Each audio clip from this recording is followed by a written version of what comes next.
Welcome to 9 Bob Note with Paul Isles-Rush and Ken Moss.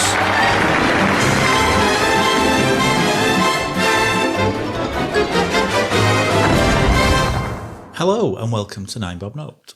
I'm Paul. And I'm Ken. How are you? I'm tickety-boo and a half, Lovely. Yes. Well, Ken, you are in the driving seat today, so it's over to you.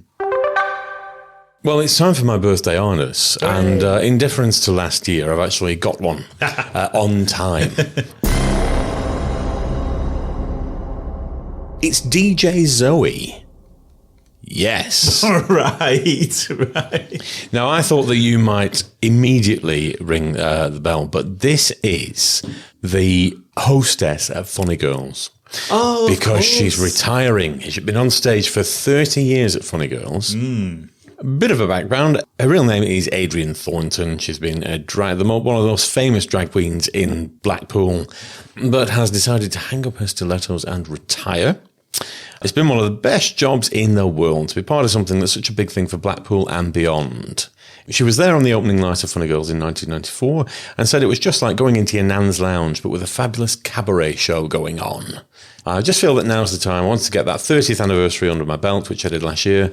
Now it's time for me and my husband. I don't really know what I'm going to do. Zoe couldn't go on forever, but there's still life in the old dog yet, so she's just having a rest for now. Going to hang up those sparkly shoes for a few months and then see where life takes us. Now, I have a bit of a background of Funny Girls itself.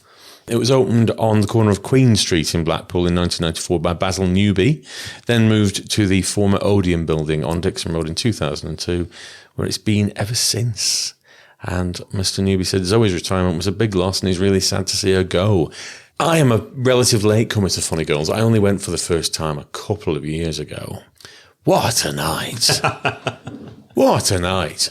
And I got this friend request, I don't know how or why, off Zoe Thornton. Right. A couple of days after I'd been. And then I realised who it was. So I followed her on Facebook ever since. And it's just one of those places that I went and I loved it. I really genuinely loved it. And we've planned to go back and it's never happened as a group with me, you, Simon, Alan, Stu, whoever else wants to tip up. And no, it's never happened. But Funny Girls, her as the compare-S, whatever the female equivalent is, absolutely spot on, I thought. And sort of that Lily Savage school of drag queenery really owns the room, and it's a big bloody room to own. Yeah. That, when we went a couple of years ago, was the first time I've been as well. Really? Yeah. Not through design, just purely because it's just never happened. But Funny Girls has been an institution in Blackpool. My parents used to go every year. Really? Yeah. It was when they were more involved with the football club, and it was sort of the people who helped out at the football club and wives and stuff got together. I think it was something to do with the league, and the league had a big night out in Blackpool every year. So they make a weekend of it, and they go to Funny Girls and stay over, and it's just one of those. It's unlike any other pub or club or show that you would go to, isn't it? It's very much old school. I think if you were to go to, I don't know, like Manchester, for example, they might struggle with the format, and it's been tried to be replicated on a smaller scale, but Funny Girls it's a full night show, isn't it? And Zoe welcomes people in, and like all good British drag queens, picks people out and mocks them for what they're wearing, and takes requests and reads out messages, but it's always very bitchy, but it's never spiteful or nasty. It's always got a heart to it, hasn't it? And you genuinely, you go there, and unlike when you go to some stand-up comedy shows and stuff where you dread being picked up because you know that you don't want to go to the toilet in case someone points something out, whereas you kind of want to have a comment made by Zoe, don't you? And it is. I did read that. The name completely threw me when you said DJ Zoe, but now, what a lovely pick, because she's made a huge impact on Blackpool. Well, it's just the fact that I I was sort of vaguely aware of it before I'd been to Funny Girls or knew the Funny Girls Association. And once Lily Savage, or Paul O'Grady rather, died, that to me was sort of the last of the greats. I know that there's a new generation coming through. There's RuPaul's crop.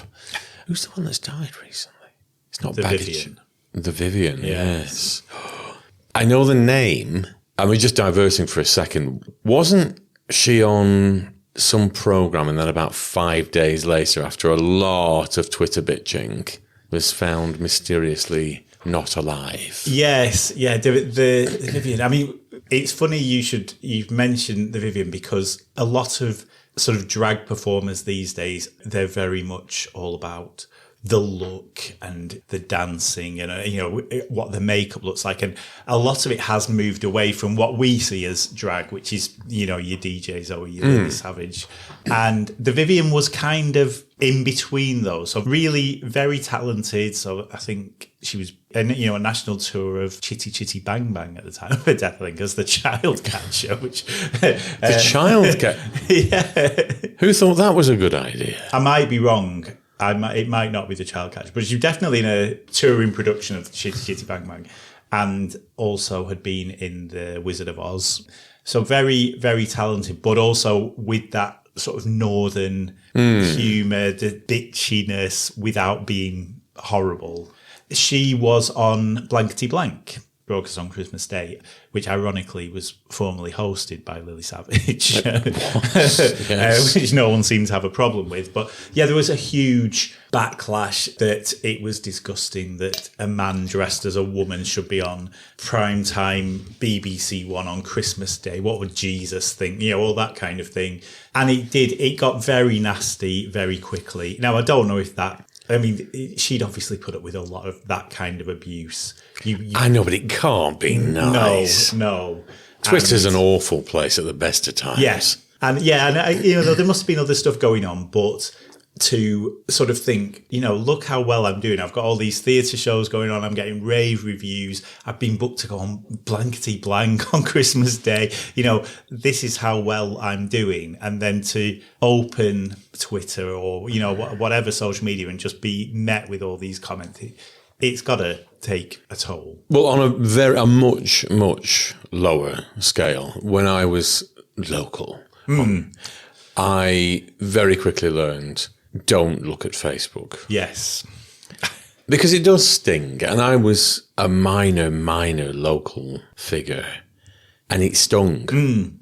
Imagine that's your entire life. Your performance is your entire life. And to open Twitter and see that. I mean, I hope I'm terribly wrong and it was something else. But to me, the correlation just seemed a little bit...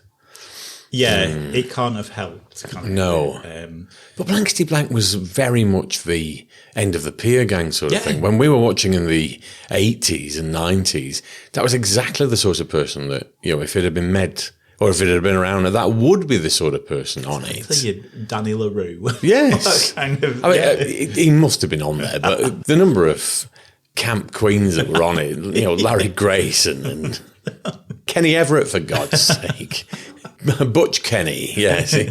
Yeah. So that is it. If they're going to revive Blankety Blank, that's the sort of person they should be getting on. Yeah, that people watch it for that, for the sort of smutty, the innuendo and all that kind of stuff. It was presented by, I can't remember. Les Dawson and Terry Wogan.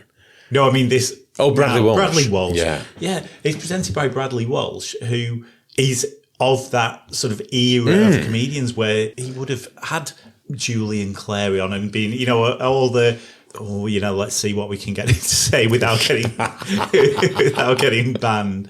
But sort of bringing us back to DJ Zoe, who has been doing this, as you say, for... At least she's been at 30 years at Funny Girls. Yeah. And presumably there was a career before that as well. Yeah.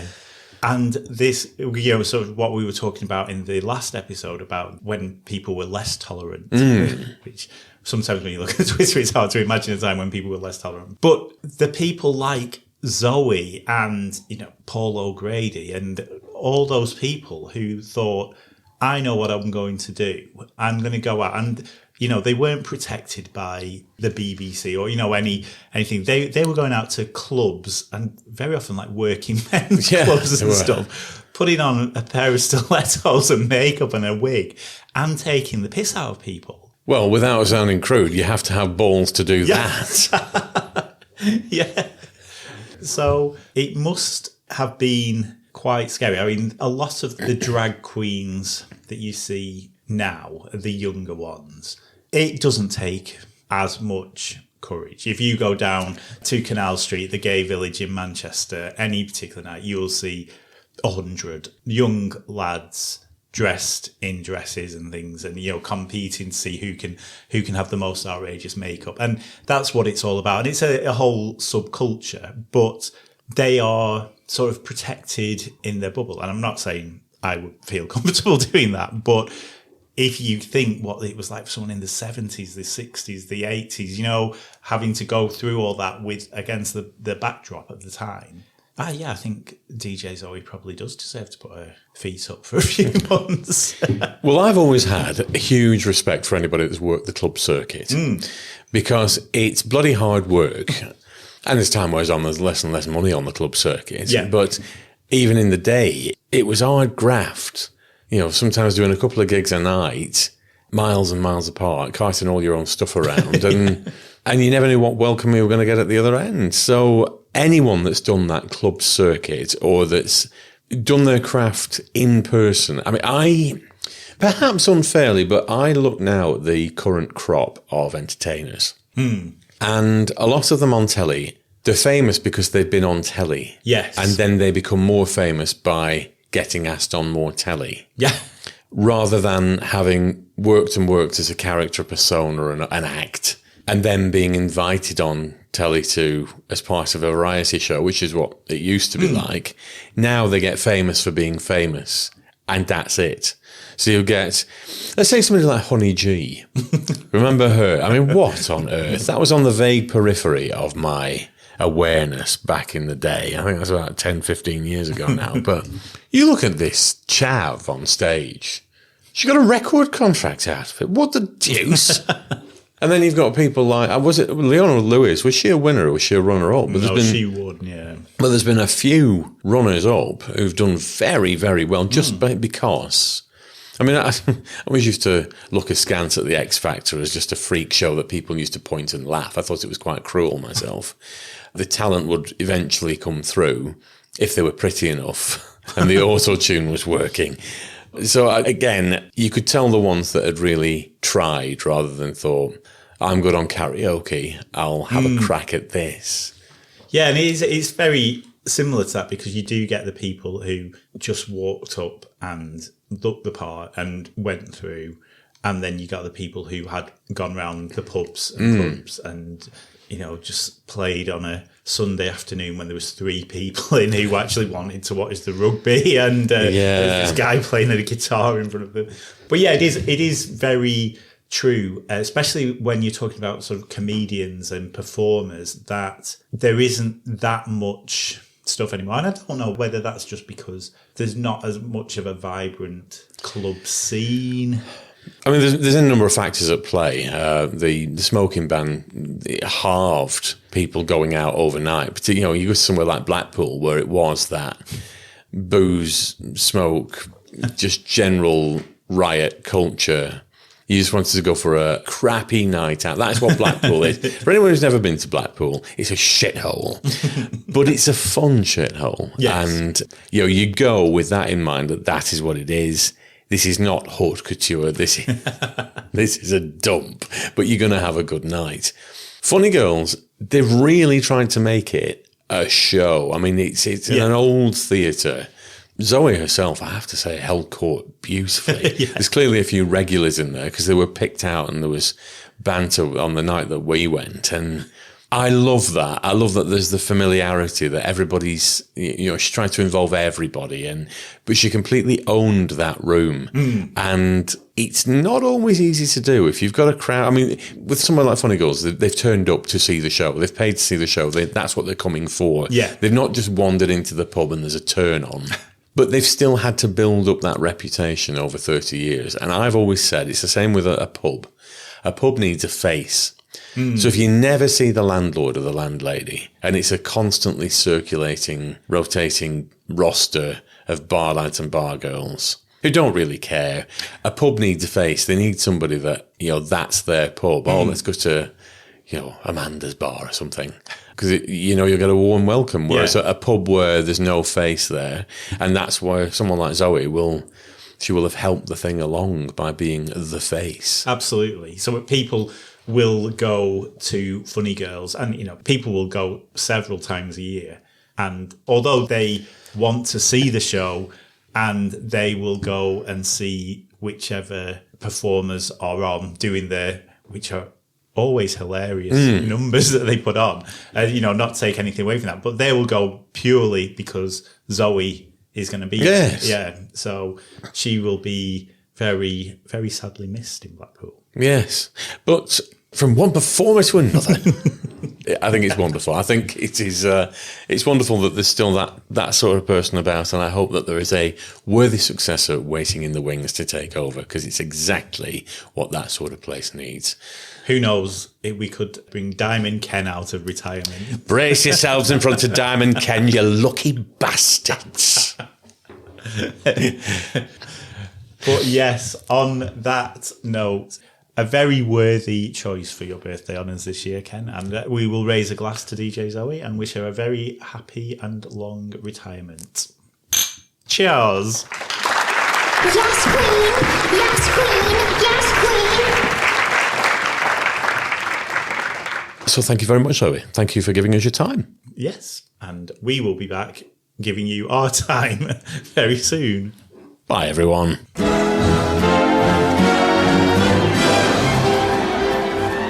Nine Bob Note featured Paul Isles-Rush and Ken Moss. Title music was by Mark Scheiman, and the programme was produced by Maverick Productions.